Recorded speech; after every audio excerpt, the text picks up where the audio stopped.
Welcome back to the channel, everybody. Thank you so much for joining me and allowing me to continue to be your daily advocate. If you're new here or you're not subscribed for any reason, please do me a huge favor and hit the subscribe button. Thank you to all of you who have been watching and following me for so long. It truly means a lot, and I'm glad that I can be this person. As one digital asset investor put it, Ethereum received a free pass, and there was a lot that went wrong here. He discovered something considerably worse throughout the course of this lawsuit, and it is the footage in which Joseph Lubin describes how he intended to assist in disguised whale purchasers during the Ethereum pre-sale. He defined it as, "A picture paints 1,000 words," which is accurate. Apparently, this is a screenshot from the Ethereum pre-sale, as reported by Digital Asset Investor.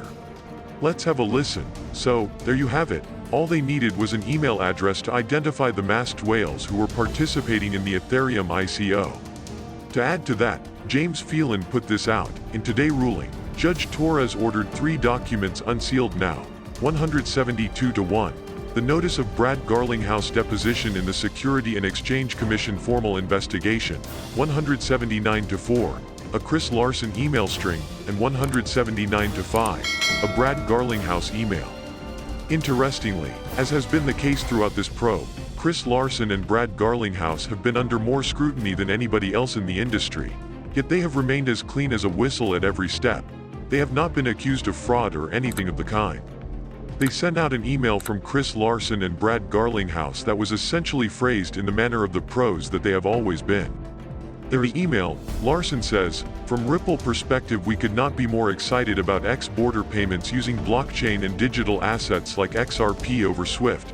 The recent MoneyGram announcement is a great example of incumbents agreeing with our vision.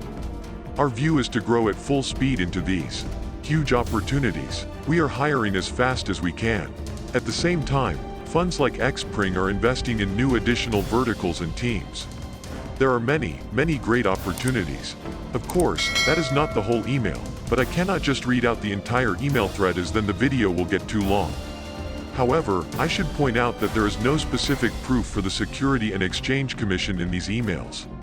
And the Brad Garlinghouse email. Secondly, just last week, more than 20 Ripplers, including me, had a very successful showing at the biggest blockchain conference of the year. One of our company objectives is to build liquidity for the digital asset XRP so banks and payment providers can use it to significantly lower the costs of their cross-border payments.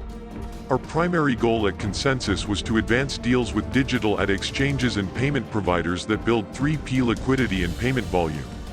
Mission accomplished. Both leading into the event and coming out of the event, we cannot have great momentum in adding exchanges and payment service providers as Ripple partners. The bottom line is that we are committed to making XP the best digital asset for payments.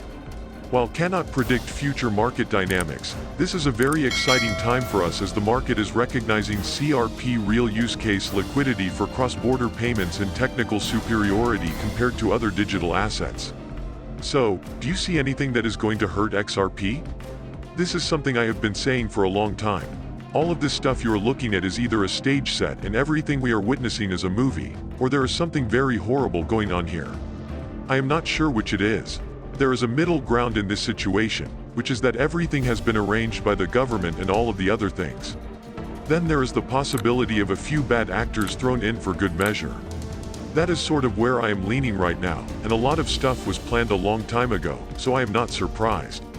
I will explain why I believe this, but along the route, there are some terrible actors, whether they are major megabanks or bad actors that decided they wanted to throw a wrench in the works. I will explain why I believe this later. To put it another way, I believe that there is an overarching strategy in place, but that there are some corrupt activities taking on inside the plan as well. Unfortunately, a handful of paragraphs in an email from Brad Garlinghouse to workers concerning XRP holders' expectations for the price of XRP and Ripple control over the digital currency might be detrimental to the Ripple case. As Brad Garlinghouse says in the email, despite a proven track record of being good stewards of XRP, we had continued to hear concerns in the market that Ripple could, hypothetically, sell our 61 billion XRP at any time. A scenario that would certainly be bad for Ripple. So with the decision to lock up 55 billion XRP in escrow, we have given investors a predictable supply schedule and removed what skeptics have suggested has been a barrier to broader XRP adoption. According to Jeremy Hogan, who reviewed the piece of evidence, Ripple seems to have put a significant amount of thought and effort into the XRP pricing, and the usage of the phrase investors is regrettable. As he says in a tweet, it is not all that bad for Ripple as it was sent only to Ripple employees, and the issue was whether XRP purchasers expect Ripple to increase the price of XRP. XRP holders back in 2017 never saw this email. What do you think? Is Jeremy Hogan right? Unfortunately, a handful of paragraphs in an email from Brad Garlinghouse to workers concerning XRP holders' expectations for the price of XRP and Ripple control over the digital currency might be detrimental to the Ripple case.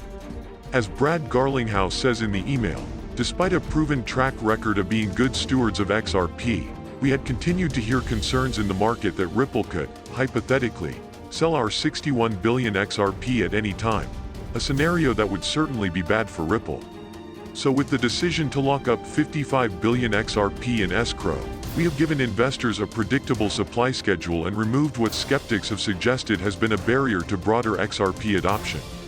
According to Jeremy Hogan, who reviewed the piece of evidence, Ripple seems to have put a significant amount of thought and effort into the XRP pricing, and the usage of the phrase investors is regrettable. As he says in a tweet, it is not all that bad for Ripple as it was sent only to Ripple employees, and the issue was whether XRP purchasers expect Ripple to increase the price of XRP. XRP holders back in 2017 never saw this email. What do you think? Is Jeremy Hogan right? Moving on, John Deaton thinks Judge Torres' findings are a good indication for XRP investors. Judge Torres obviously supports public information, as seen by these opinions.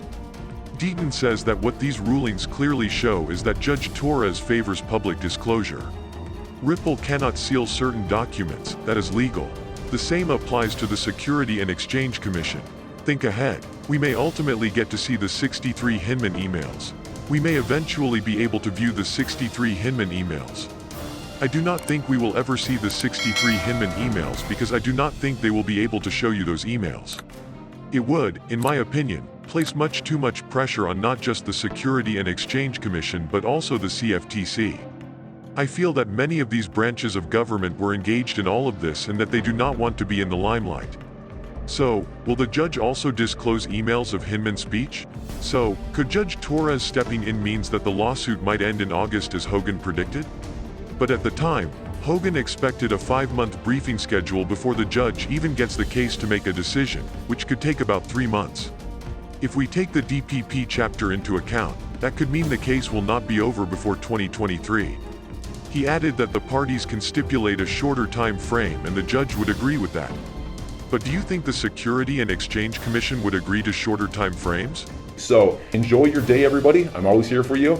Leave any comments or questions below and be sure to subscribe. But thanks, everybody. I really appreciate you. Enjoy your day, and I always have your back. So thanks so much, everybody.